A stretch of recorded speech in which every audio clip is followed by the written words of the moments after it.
श्रृंगी ऋषि नाम के महात्मा अगर आ जाए तो जल गिरेगा, क्योंकि दो श्रृंगी ऋषि हुए, एक सनक ऋषि के पुत्र श्रृंगी ऋषि और एक विभांडक मुनि के पुत्र श्रृंगी ऋषि। ये कथा विभांडक मुनि के पुत्र श्रृंगी ऋषि की है।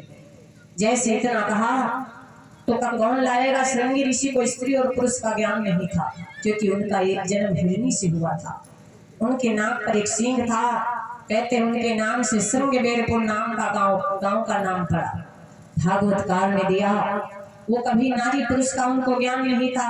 बाबा बता करके चले गए। राजा ने सारे नगर में ढिंढोरा पिटवा दिया, जो श्रृंगी ऋषि को ला देगा उसे मुहमांगा धन दिया जाएगा। मेरी बहनों, उस नगर में एक वैश्या रहती थी। बोली मैं लेने जाऊंगी। वैश्या गई, दिन के 12 बजे पहुंच गई। बाबा आश्रम में पिता विभांडक मुनि उस समय नहीं थे, कंदमूल फल लेने के लिए गए थे। श्रृंगी ऋषि अकेले थे। जैसे श्रृंगी ऋषि पहुंचे, श्रृंगी ऋषि के पास में वैश्या पहुंची। उसने कुछ खाने पीने की सामग्री लेकर के बाबा को दिया। बाबा ने खाया। बोली देवी कहाँ से आई हो? बताया तुम मेरे भी घर चलो, तुम्हें बड़ा सुख मिलेगा, बड़ा आनंद मिलेगा। बोले पिताजी आएंगे जब पूछ करके मैं तुम्हारे घर कल चलूंगा। शाम को बाबा जी आए। बेटा कोई आया था? हाँ पिताजी आया था। कौन आया था? जितना नारी श्रृंगार करती है सिर से लेकर के पैर के नाखून तक बता दिया।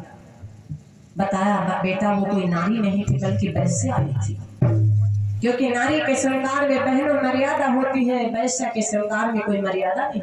लेकिन कलयुग की बात नहीं, कलयुग में तो मर्यादा शब्द धीरे धीरे ही बिगड़ रहा है। बाबा ने कहा बेटा वैश्या के घर में जाने से मनुष्य के जीवन की 16 चीजें चली जाती, कभी मत जाना वैश्या के घर। काया से काम जाए, हितहु से बाम जाए, रूप जाए अंग से। जैसे इतना बतलाया। बोले पिताजी मैंने वचन दिया भगवान। बाबा कहने के बेटा एक वचन भंग होगा लेकिन तेरे जीवन की 16 चीजें तो बच जाएंगी। नहीं माने पिताजी मैंने वचन दिया। बाबा सवेरा हुआ चले गए। आज श्रृंगी ऋषि को वैश्या ले गई। राजा अंग देश के राजा लोमपाद ने बड़ी व्यवस्था की है। बड़ा सुंदर गलियों में फूल बिछाए, इत्र छिड़कवा दिया। आज श्रृंगी ऋषि का आगमन होने वाला है। सारे आज फूलों से गलियां भरी पड़ी हैं। राजा आज जैसी नगर में कदम रखा, श्रृंगी ऋषि ने एकदम जोरों से जल गिरने लगा। जब जल गिरने लगा, अब वैश्या तो बहुत सारा धन लेकर के चली गई, लेकिन श्रृंगी ऋषि को क्या दिया जाए?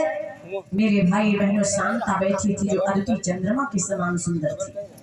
शांता का हाथ राजा अंग देश के राजा लोमपाद ने श्रृंगी ऋषि के हाथ में दे दिया। इसलिए भागवत काल ने दिया।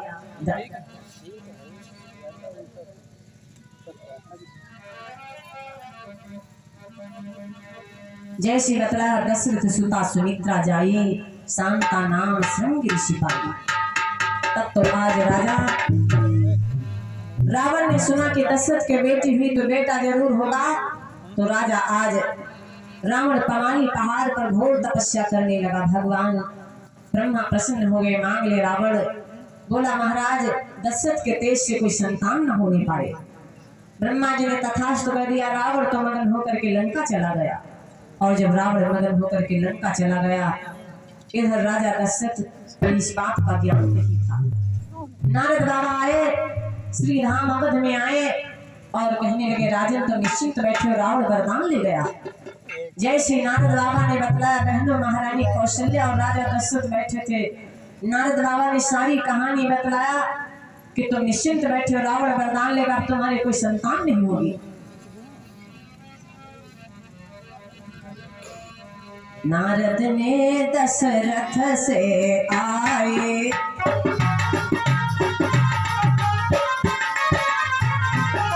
नारद ने दशरथ से आए, रावण भर के कथा सुना।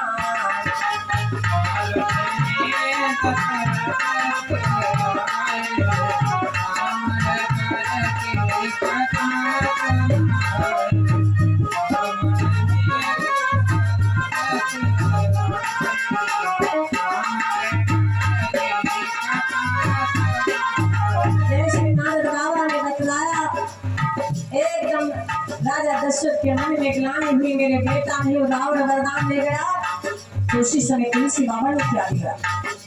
एक बार भूपति मन माही,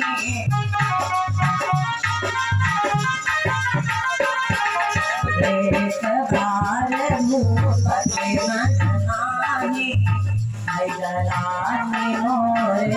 पुतना